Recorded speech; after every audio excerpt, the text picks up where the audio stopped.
bahan pelajaran kita. Di depan Anda ini ada 8 benda tegar yang diharap saudara-saudara mengingatnya baik-baik, terutama mengenai rumusannya. Ini saya beri tanda dengan warna yang cukup mencolok ya. Yang saya beri coretan itu, nah ini karena terlalu kuat.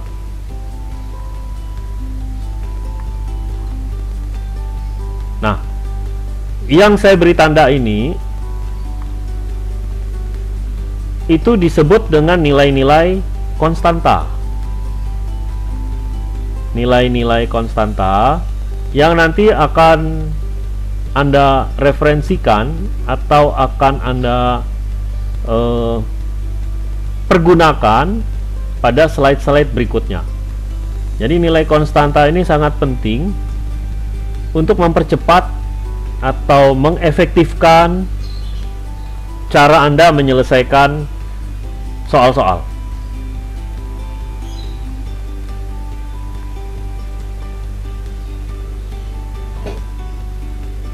Saya ambil contoh dari video yang pernah dibagikan sebelumnya, yakni tentang menggelinding.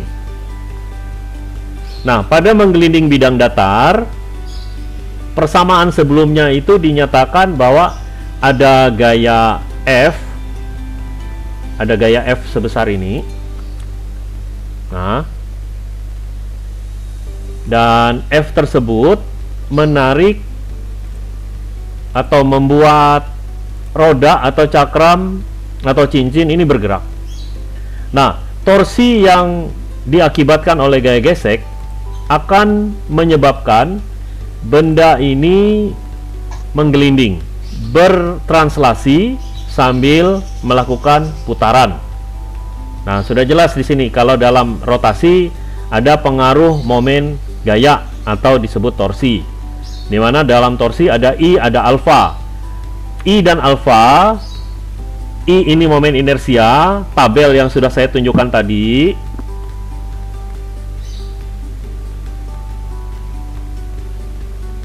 Ada yang ditulis setengah mr kuadrat, ada yang nanti kalau bola berongga itu 2/3 mr kuadrat, ada yang bola pejal nanti dinyatakan 2/5 mr kuadrat. Kalau tongkat saya pikir tidak mudah untuk menggelinding kecuali dia nanti dilempar atau tongkat itu menggantung seperti engsel.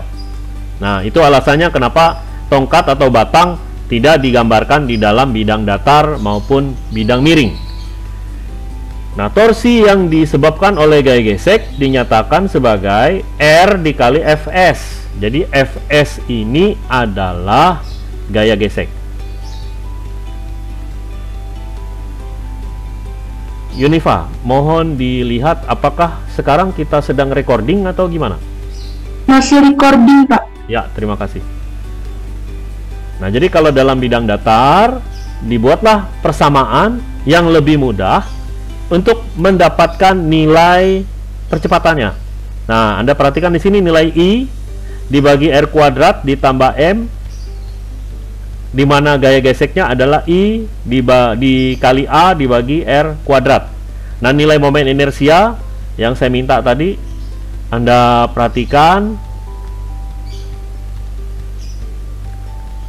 bisa setengah mr kuadrat untuk cincin, bisa 2/3 mr kuadrat atau 2/5 mr kuadrat. Yang dirumuskan 2F/3M ini, nah sudah jelas untuk benda silinder pejal yang momen inersianya sebesar setengah mr kuadrat jika hasilnya menjadi 2F/3M. Nah, nanti bisa dicoba untuk yang bola berongga dan bola pejal. Kalau menggelinding, persamaannya akan berubah, ada G sin theta-nya di depan. Nah, jadi kalau persamaan ini kita perbaiki menjadi lebih efektif dan efisien, dia akan menjadi seperti F per K plus 1 kali M di belakangnya. K-nya ini yang mana? Semua nilai pecahan yang ada di depan persamaan MR kuadrat itu. Nah, setengah tambah 1 itu 3/2. Nanti kalau ditukar menjadi 2F per 3M dan seterusnya. Untuk bidang miring hanya berubah menjadi G sin theta atau G sin alpha. Di bawahnya ini adalah K plus 1. Yang mana K? Yang setengah, 2/3, 2/5 itu. Nah, supaya lebih jelas nanti Anda bisa mengulang video rekaman ini. Pada saat menggelinding, yang berkaitan lagi adalah kecepatan tangensial atau disebut laju linier. Ini nama lainnya kecepatan tangensial karena dia berada di bagian tepi. Dan percepatan sudut. Nah, jadi kalau percepatan sudut ini dia berhubungan dengan torsi I kali alfa. Kalau I-nya ini kita tuliskan setengah MR kuadrat, maka I-nya menjadi MR kuadrat alfa. Pada saat tau-nya itu dibongkar, yakni F kali R, dan setengah MR kuadratnya ada di sebelah sini, yang berubah itu adalah pencoretan R. Jadi R-nya ada 2 di sini, dieliminasi oleh R yang ada di sebelah kiri, yang tersisa menjadi setengah MA. Jadi gaya gesek yang menyebabkan silinder pejal tadi menggelinding nilainya setengah MA. Seperti itu urut-urutannya.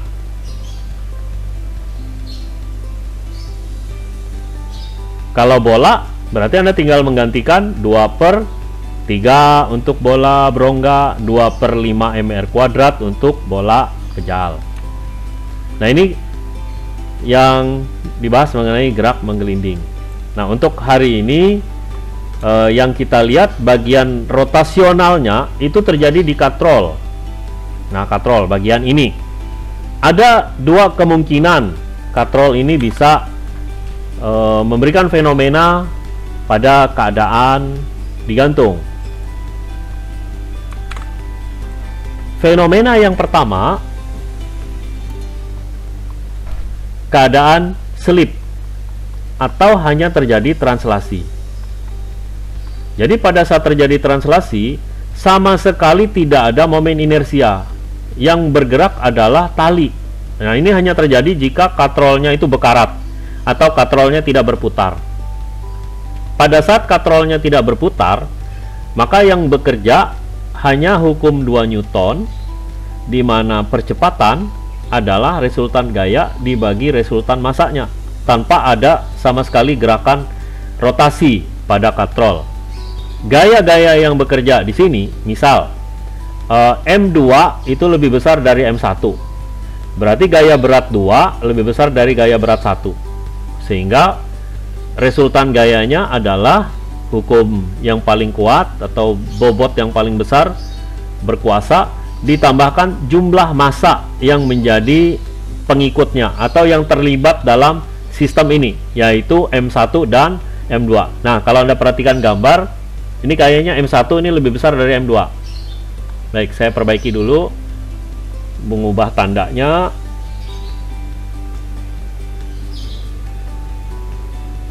Nah, pengikut tetap tidak berubah karena dia sifatnya inersial. Jadi di sini W1, ini W2 karena M1 lebih besar daripada M2. Nah, tandanya gitu. M1 ada di sebelah kanan, M2 nya ada di sebelah kiri. Ini M1, ini M2.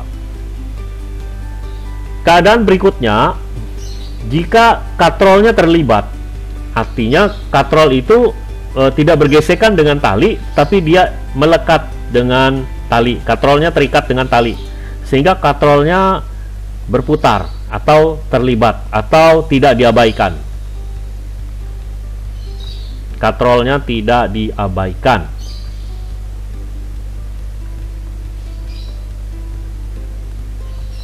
Resultan gayanya tetap. Jadi W1 dan W2 nya tetap dominan. Namun yang menjadi tambahan lagi adalah terlibatnya katrol. Jadi ada M1 tambah M2 dan ditambah konstanta inersia dari katrol. Jadi M besar itu adalah massa katrol. Sehingga dia terlibat. Kenapa nilainya di situ setengah? Karena momen inersia dari katrol nilainya adalah setengah mr kuadrat. Sampai hari ini saya belum pernah melihat katrol yang bentuknya seperti bola. Karena kalau bentuknya seperti bola, nanti talinya tidak bisa bekerja maksimal. Jadi dia harus diberikan sisi kiri, sisi kanan, sehingga talinya tidak keluar dari rotasinya. Nah, sebagai tugas saudara yang nanti dilampirkan di dalam pekerjaan, saya berikan soal.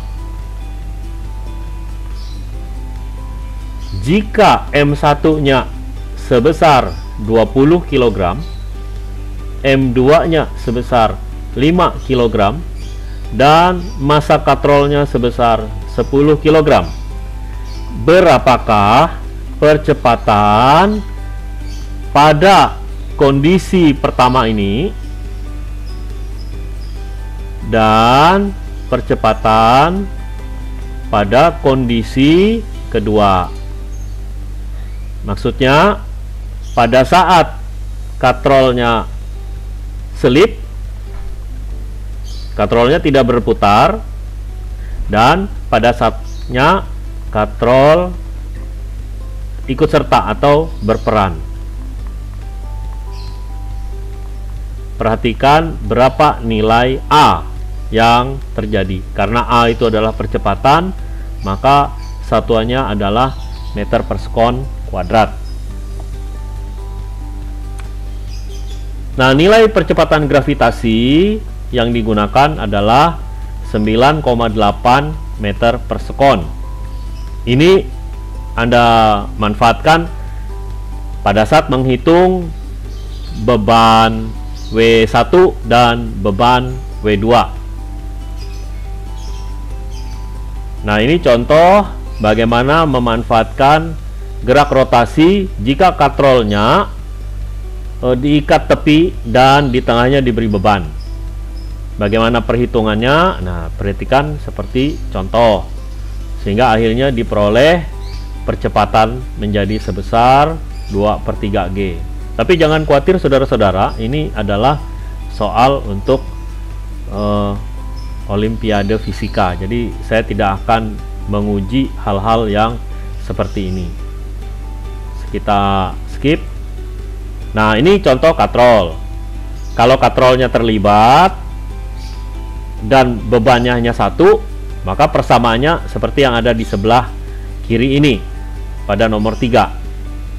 Kalau bebannya ada 2, seperti yang saya jelaskan tadi, nah Anda bisa lihat di sini konstanta momen inersianya terlibat selama katrol ini bentuknya seperti silinder.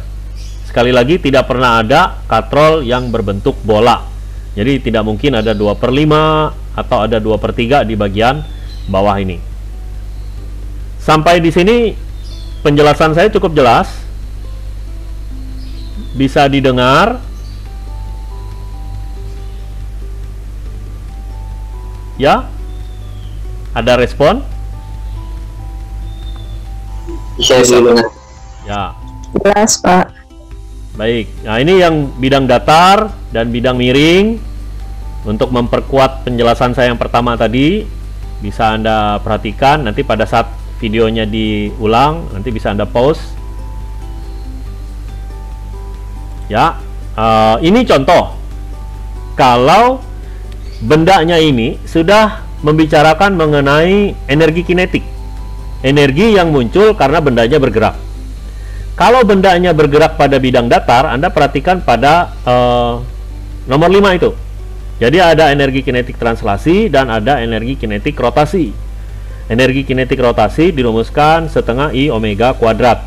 Siapakah omega? Omega ini nama lainnya kecepatan sudut. Kalau dia dihubungkan dengan kecepatan linier, V dibagi R. R ini jari-jari dari benda-benda yang tegar tadi, jari-jari silinder kah, jari-jari cakram kah, atau bola berongga. Nah, sekali lagi Anda perhatikan ada konstanta lagi di situ. Ingat, konstanta ini ada 3, ada yang setengah, ada yang 2/3, dan ada yang 2/5. Apabila sekarang bendanya dijatuhkan dari bidang miring, lalu diminta kita menghitung kecepatan saat berada di titik terbawah, sesuai dengan gambar di sebelah ini, kecepatannya bisa langsung dihitung dengan kecepatan jatuh bebas dibagi 1 plus K, di mana K adalah konstanta dari benda tegar ini tadi. Kalau dia silinder itu nilainya setengah, kalau bola berongga 2/3, dan kalau bola pejal 2/5. Berapa tingginya tergantung kecepatannya. Berapa kecepatannya dari ketinggian tertentu tergantung momen inersianya. Jadi tidak ada pengaruh massa kalau bendanya sudah diletakkan pada suatu ketinggian. Oke, ini soal kita tadi. Soal kita tadi atau soal yang lainnya? Oh ya, soal kita tadi bisa disimak baik-baik. Saya beri waktu beberapa detik untuk mencatat di buku catatan bagi yang tidak punya kuota untuk menonton YouTube.